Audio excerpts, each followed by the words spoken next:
Hey guys, welcome to my channel. I'm continuing my series of videos on animals in heaven. And today I'm going to be overcoming 3 major objections that certain people have as to why they believe animals will not be in heaven.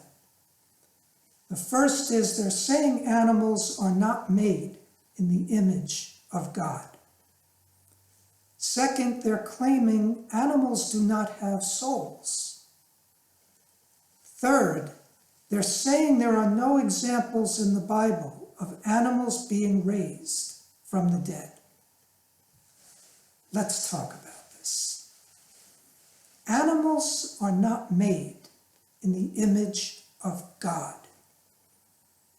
In all my travels through the scriptures, from Genesis to Revelation, I have not seen one scripture that says being made in the image of God is a requirement to get into heaven. And I have not heard of anyone else who has found such a scripture. We believe there are trillions of angels in heaven.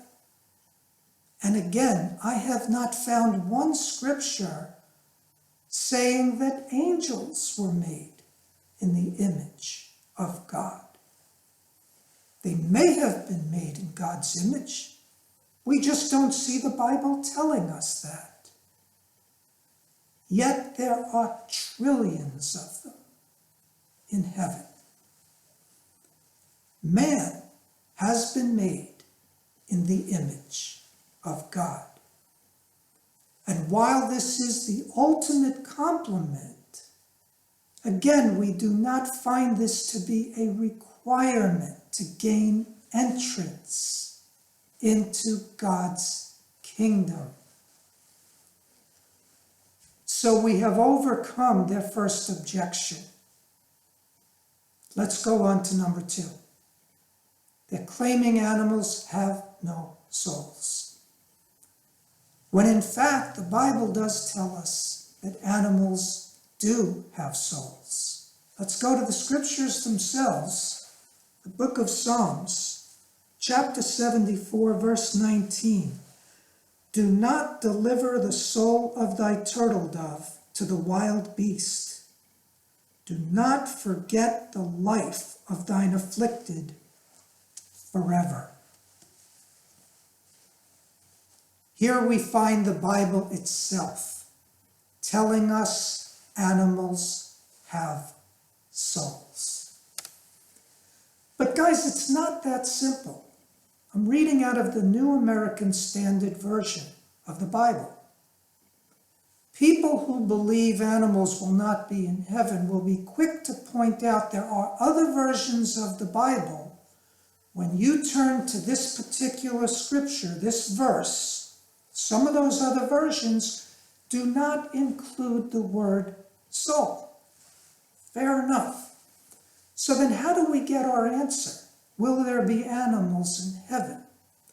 By continuing to put all the pieces of the Bible together, which is why I encourage you to subscribe to my channel so you'll get all of these videos I'm doing that help put the pieces together.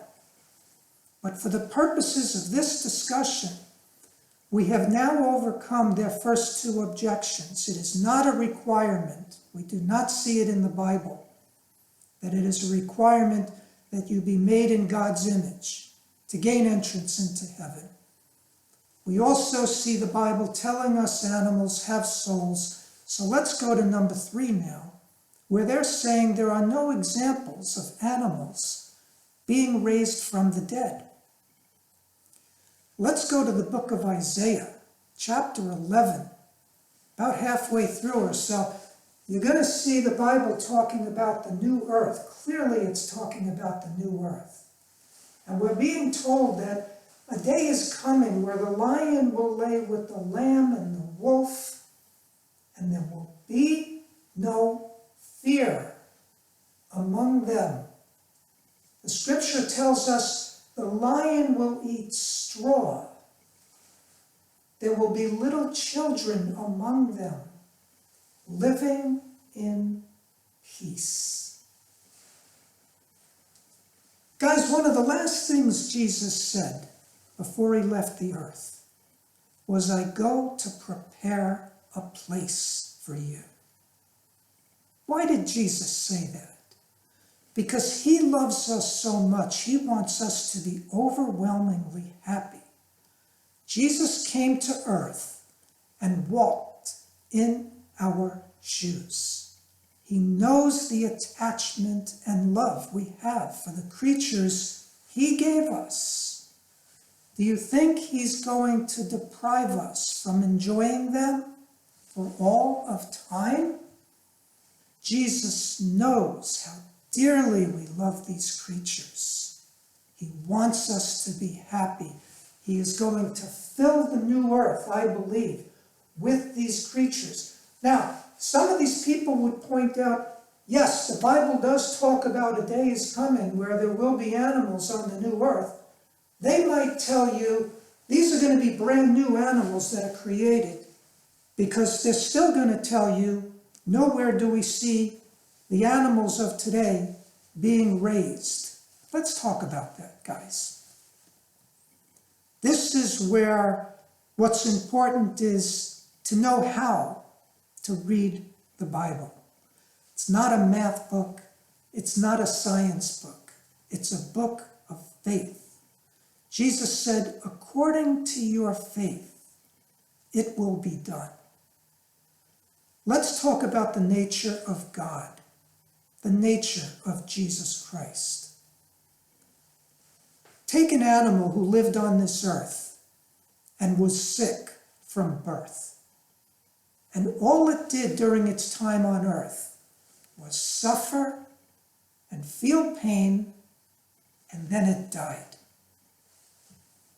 Do you think Jesus is going to look at that animal and say, well, that's it, you had your shot and you just got a bad break, and life was all about pain and suffering and death, and that's it, I'm gonna leave you there, dead in the ground, I'm not gonna raise your soul up, but I'm gonna go ahead and create brand new animals that never felt any pain and suffering, and they're going to enjoy life on the new earth for all of eternity.